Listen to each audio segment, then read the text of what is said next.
The lights in the studio burned with an artificial heat that carried the weight of expectation. Former President Barack Obama was seated in his usual calm, collected posture, a faint smile tugging at the corners of his lips. He had come to the program that night ready to tout his legacy, especially his so-called historic victories on climate change. The producers had arranged a sleek backdrop filled with imagery of wind turbines, solar farms, and green landscapes, all meant to amplify his narrative. But sitting across from him was someone he hadn't expected to pose a real challenge, Karoline Leavitt. She was younger, sharper, and unafraid to go toe-to-toe with the man who once held the highest office in the world. While Obama's confidence seemed unshakable, Karoline's eyes carried a fire that made even the camera crew lean in a little closer. Obama began his opening remarks with the ease of a seasoned performer, referencing international accords, emissions reductions, and what he framed as America's leadership on the world stage. "We were the ones who got it done," he said smoothly, his cadence polished, every word carefully crafted for applause. Yet behind the practiced delivery, Karoline picked up the cracks. She knew the statistics, the realities, the gaps between his words and the truth. To her, Obama's so-called wins were paper-thin, policies riddled with loopholes, promises that never reached the working-class families who still bore the brunt of rising costs. She sat patiently, letting him build his tower of claims brick by brick, knowing that her moment to strike would matter more if she let him finish. When Obama leaned back, satisfied with his rhetorical foundation, Karoline finally leaned forward. The room grew noticeably quieter. "Mr. President," she said, her voice clear, unwavering, "you call them wins, but to millions of Americans, your words sound like empty speeches. You brag about reducing emissions while families couldn't afford heating bills. You celebrate global agreements while small-town industries collapsed under regulations that gave China and others a free pass. So my question isn't what you claim you achieved, it's whether you're ready to admit how little your legacy actually delivered." The silence that followed was electric. Obama adjusted his tie, his smile faltering for just a split second. It was the kind of silence that audiences felt in their bones, the moment when a carefully guarded image begins to fracture. Karoline had just set the stage for a clash no one expected, the polished veteran of political theater against the rising voice unafraid to call his words hollow. And the world was about to watch it unfold. The tension in the studio was unmistakable. Obama, usually quick with charm and an effortless retort, sat for a beat longer than expected. The hesitation didn't go unnoticed. Viewers at home would replay this moment, freeze-framing the exact second when his confidence cracked. He finally leaned forward, the smile returning but more forced now, like armor hastily strapped on. "Karoline," he said smoothly, "leadership requires vision. You don't reduce emissions overnight, you don't change the economy overnight. What we did was set the foundation for the future. If families struggled, it was because progress always comes with sacrifice. That's what history demands." It was classic Obama, elevated rhetoric designed to sound unassailable. The audience in the studio even gave a polite round of applause, trained by years of media to react to the cadence of his voice more than the content of his words. But Karoline wasn't there to play into the theatrics. She sat straight, refusing to yield even a flicker of intimidation. She leaned into her microphone. "Sacrifice?" she asked, her tone cutting. "Whose sacrifice, Mr. President? The factory worker in Ohio who lost his job because of overbearing regulations while you signed deals that padded global elites' pockets? The single mother who watched her electric bills double while your donors cashed green energy subsidies? You speak about sacrifice like it's poetic, but to ordinary Americans, it wasn't poetry, it was pain. And while you bragged about climate wins, China built coal plants at record speed. So again, what exactly did you win?" The applause stopped. The oxygen in the room seemed to thin as her words landed with undeniable force. Even the cameramen exchanged quick glances, aware they were capturing a moment that would be clipped, shared, and dissected across every corner of the internet by morning. Obama adjusted his posture, shifting tactics. "Karoline, with respect," he replied, his voice dipping into measured condescension, "Your generation loves to criticize but forgets that governing is complicated. We had to balance diplomacy, economics, and environmental priorities. Perfect outcomes don't exist. But progress does." And that was it, the pivot to vague abstractions, the retreat into generalities that once dazzled audiences but now rang hollow in the sharp light of Karoline's precision. She didn't blink. "No, Mr. President," she fired back. "That's not progress. That's public relations. And the American people are tired of politicians dressing up failure as vision." A low murmur spread through the crowd.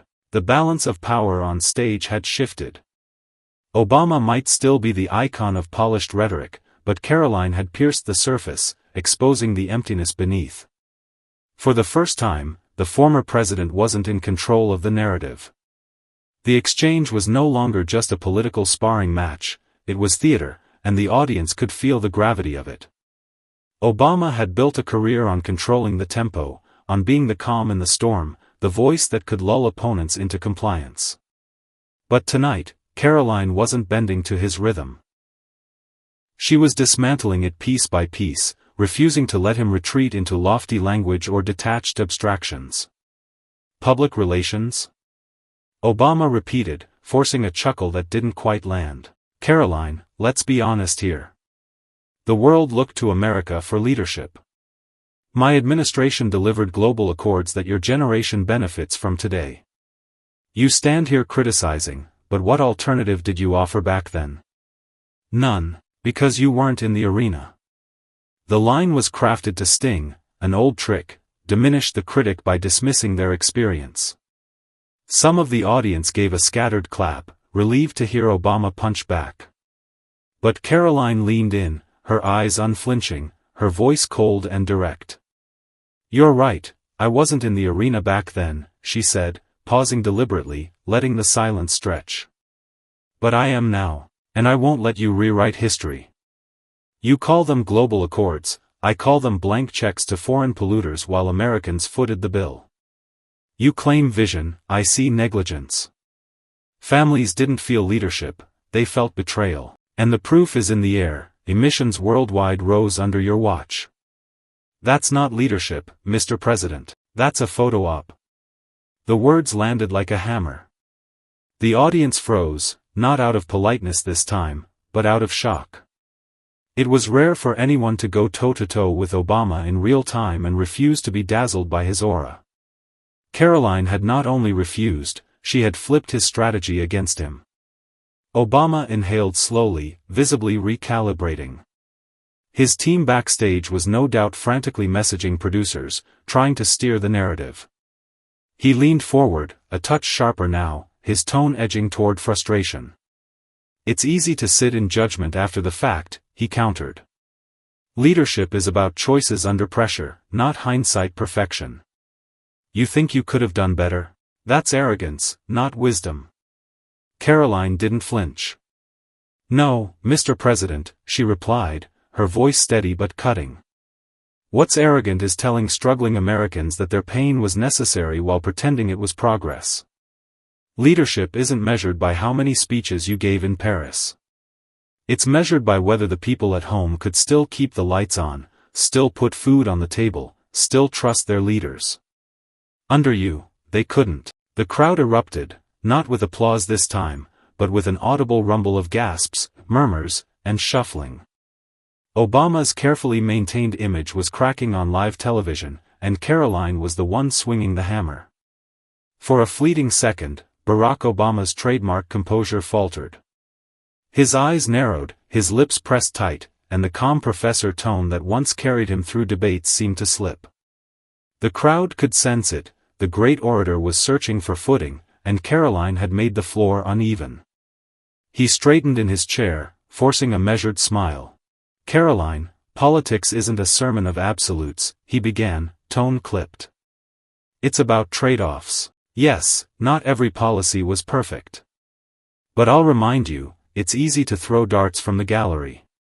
The question is, can you do better when the burden of responsibility is on your shoulders?" It was the familiar Obama pivot, paint the critic as naive, emphasize the weight of leadership, deflect from the core accusation.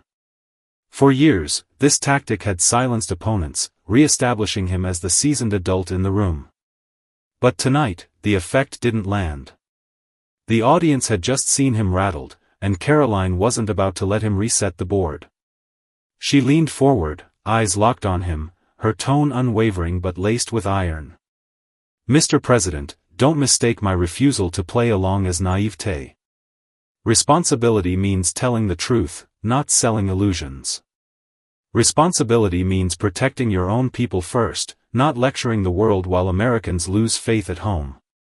You speak of trade-offs. Well, here's what you traded. You traded American jobs for applause in Paris, you traded energy independence for dependency on adversaries, you traded credibility for photo ops. And now, years later, you sit here and call that leadership?" Her words cut with surgical precision, every clause striking deeper. The audience was transfixed, some nodding, some murmuring, others shifting in their seats as if they too felt the weight of the accusation. Obama tried to interject, "Well, that's an oversimplification," but Karoline raised her hand slightly, not in rudeness, but in command, the way a litigator pauses a witness mid-excuse. "No, Mr. President. Oversimplification is telling coal miners they can learn to code while watching their communities collapse. Oversimplification is saying climate speeches equaled progress while emissions rose worldwide. The truth is simple, but it's not flattering. That's why you avoid it." The room erupted, not in applause, but in a stunned silence broken by scattered gasps and the faint hum of the cameras capturing every twitch of Obama's jaw. For the first time in years, he wasn't the teacher at the lectern. He was the defendant, and Karoline had just flipped the script into cross-examination. The moderators exchanged nervous glances, papers shuffling like dry leaves in a sudden storm. This was not the script they'd envisioned. What was supposed to be a polished forum showcasing Obama's familiar authority had devolved into something raw, unpredictable, and electric. The control room's voices buzzed in their earpieces, "Reel it in. Cut to commercial if needed." But the producers hesitated, because the nation was watching, and the moment was too gripping to abandon. Obama adjusted his tie, his calm facade returning by sheer willpower. "Karoline, I understand the allure of soundbites," he said, leaning forward with the professor's cadence he wielded so well. "But governing isn't about scoring points. Governing is about compromise, about finding common ground, about making incremental progress. Perfect is the enemy of good." It was an old refrain, measured, steady, logical. The crowd nodded softly, some relieved at the familiar tone. But Karoline saw the weakness in it, the return to abstraction, the safe ground of platitudes. She pounced. "Mr. President," she said firmly, her voice cutting across the stage like a bell, "you keep talking about compromise as if it's a virtue in itself. But compromise with failure is still failure. Compromise with lies is still deception, and incremental progress? That's just a polite way of saying you moved the ball a few inches while the clock ran out on the American people." The audience reacted audibly this time, gasps, murmurs, even a smattering of applause. The moderators froze, uncertain whether to intervene or let the moment explode. The camera zoomed in on Obama, whose jaw tightened again. He tried to interject, but Karoline's momentum was unstoppable. "You called me out for throwing darts from the gallery," she continued, locking eyes with him. "But the truth is, Americans didn't elect you to give speeches in galleries of Paris or lecture halls in Davos. They elected you to deliver results at home. And tonight, you want to tell me that perfect is the enemy of good? No, complacency is the enemy of leadership. And you perfected that art." The room erupted. The moderators whispered frantically, their composure crumbling. One of them leaned into the mic, "All right, let's shift the conversation," but the interruption was drowned out by the reaction of the crowd. Karoline leaned back at last, not smug, not triumphant, but resolute, her words hanging heavy in the air. She had flipped the stage dynamics entirely. Obama was no longer the mentor addressing a student, he was the man being confronted by the very voice of the people he once claimed to represent. The atmosphere inside the hall had shifted so dramatically it was almost tangible. What had begun as a polite exchange was now an unmistakable clash of generations, visions, and values. The cameras caught everything, the sweat beading at Obama's temple, the fierce light in Karoline's eyes, the crowd hanging on each word as though history itself was being written in real time. Obama leaned forward, voice steady but sharper this time, as if he had decided that patience was no longer the best strategy. "Karoline, it's easy to stand here and criticize," he said, gesturing broadly to her with an open palm. "But you've never had to sit in the Oval Office, balancing competing priorities, facing a divided Congress, dealing with international crises. It's a lot harder than just calling people complacent." The crowd gave a polite smattering of applause, his base, relieved to hear the confident Obama return. But Karoline didn't flinch. She took a step closer to her podium, speaking directly into the moment. "With all due respect, Mr. President," she fired back, "you're right, I haven't sat in the Oval Office. But the people who have sat there, including you, were elected to solve problems, not to explain them away. And if being in the Oval Office means lowering expectations, diluting promises, and delivering excuses, then maybe what America needs isn't more Oval Office experience, maybe what it needs is honesty." The hall buzzed, some with shock, some with cheers. A cameraman whispered, "Don't cut, this is gold." The moderators looked rattled but powerless. Obama raised his chin, his tone sharpening into something almost scolding. "Honesty without responsibility is just performance. You can rile people up, sure. You can point out flaws, sure. But until you're tested in the fire of leadership, your words remain just that, words." Karoline didn't hesitate. "And yet, Mr. President, my words are resonating more right now with this audience than your polished defenses." "Why?" "Because Americans are tired of speeches about why nothing can be done. They're tired of leaders blaming the process instead of changing it. If leadership is only defined by survival, then no wonder Washington is broken. Leadership should be defined by courage, and courage doesn't hide behind excuses." The crowd erupted again, this time louder, longer, undeniable. People were standing, clapping, shouting in support. The moderators leaned toward each other, one whispering, "We've lost control of this broadcast." Obama's eyes narrowed. He was used to tough interviews, tough critics, but rarely had anyone stood toe-to-toe with him on live television and refused to blink. Karoline didn't just question his record, she challenged his entire definition of leadership. And in that moment, the audience was siding with her. Obama straightened in his chair, visibly aware that the audience was leaning more toward Karoline now than toward him. He was a master of rhetoric, but even he could feel the balance shifting. His instinct told him to regain control by reframing the debate, to pivot back to familiar ground where his authority was unchallenged. He tapped the table lightly, a subtle signal he often used when he wanted attention reset in his direction. "Look," Obama began, his voice steadier than before, "I admire your passion, Karoline. I really do. But passion isn't policy. Passion won't reduce carbon emissions. Passion won't rebuild communities destroyed by wildfires. Passion won't get a divided Congress to move an inch on legislation. At some point, leaders have to live in reality, not just in ideals." There it was, a calculated move to diminish her, to cast her as naive. The audience, sensing the sharpness in his tone, responded with mixed noises.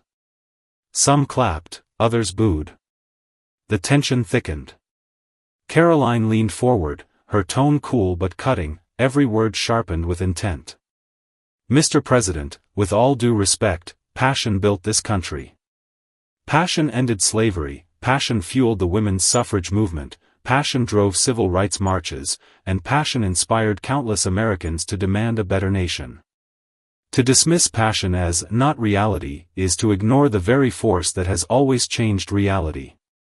Without passion, we'd still be living in the comfort of excuses."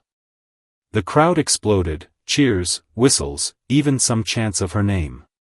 A young college student in the audience shouted, "Tell him, Karoline."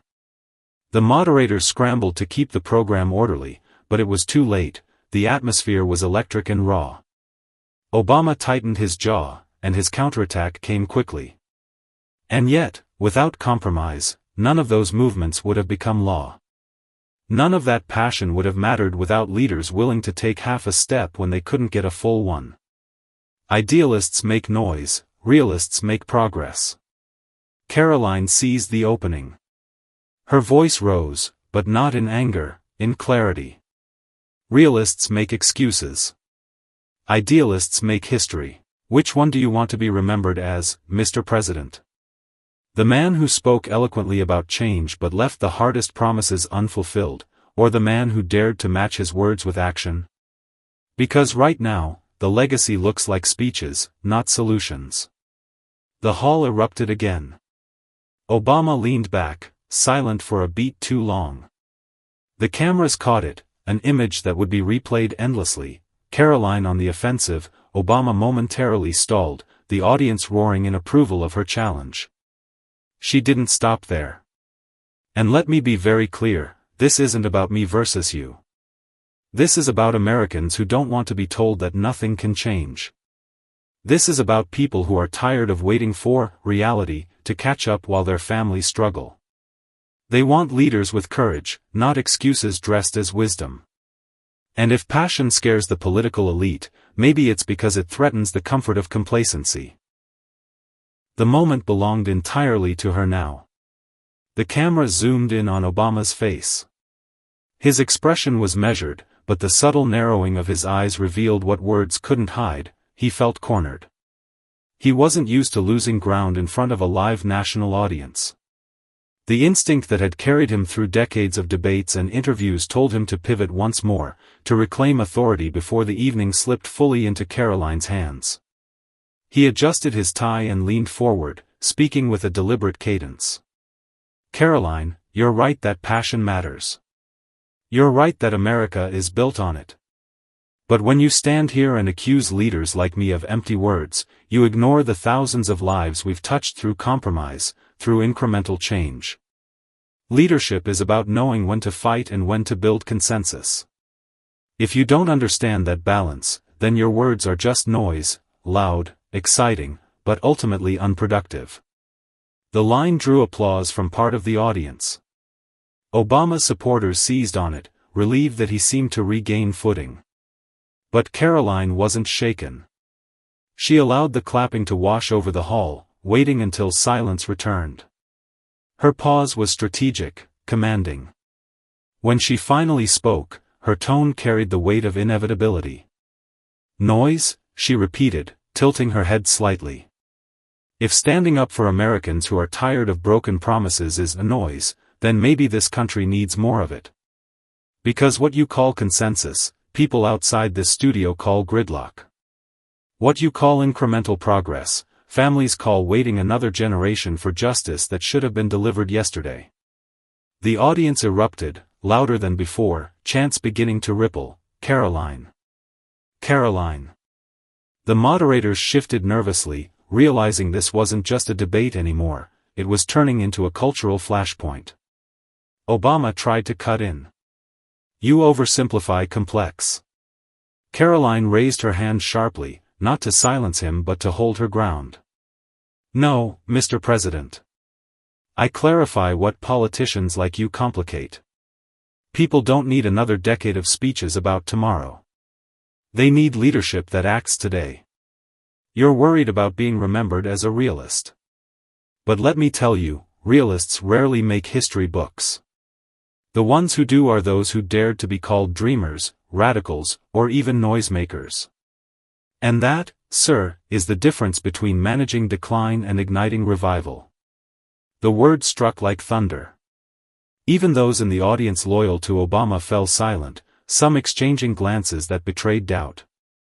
For the first time, the former president seemed like the one defending a fragile position, while Karoline stood as the voice of unapologetic clarity. Cameras caught Obama exhaling, as though he knew the momentum was slipping away for good.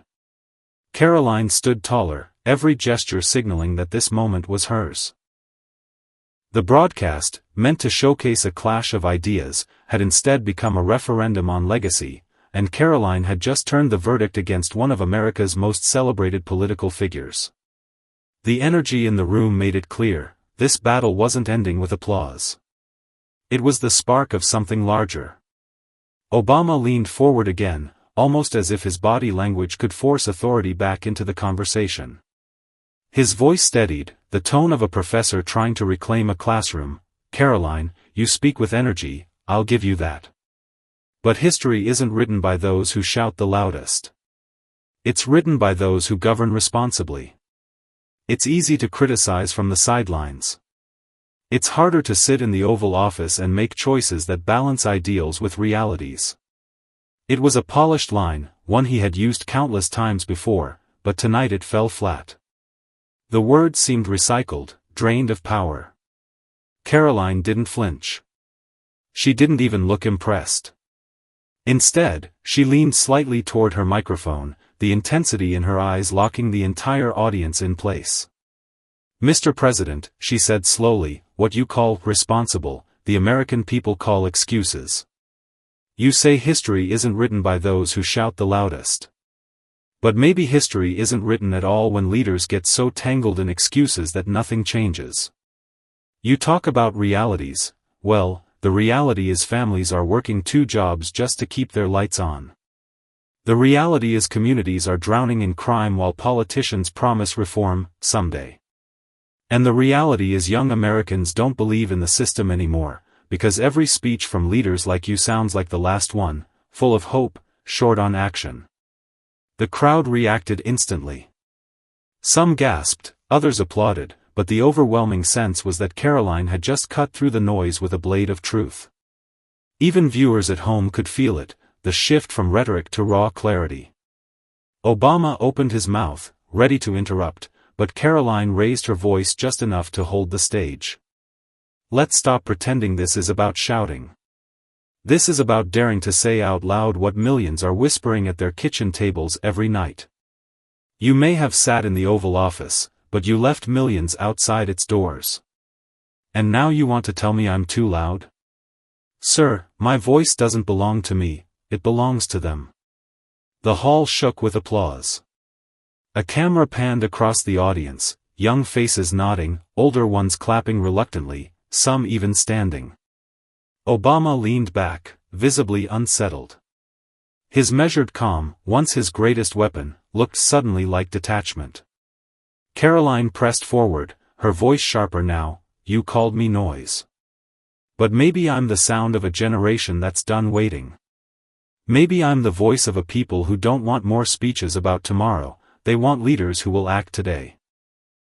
And if that makes you uncomfortable, then maybe the discomfort means the truth finally landed."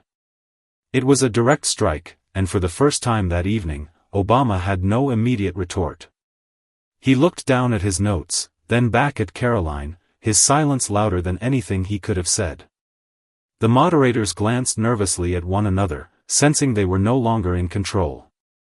The audience had given the verdict, this was Karoline's moment, and Obama, despite all his eloquence, was left defending shadows against a rising fire. The moderator's voice tried to break through the roar of the audience. "We need to move on," but it was pointless.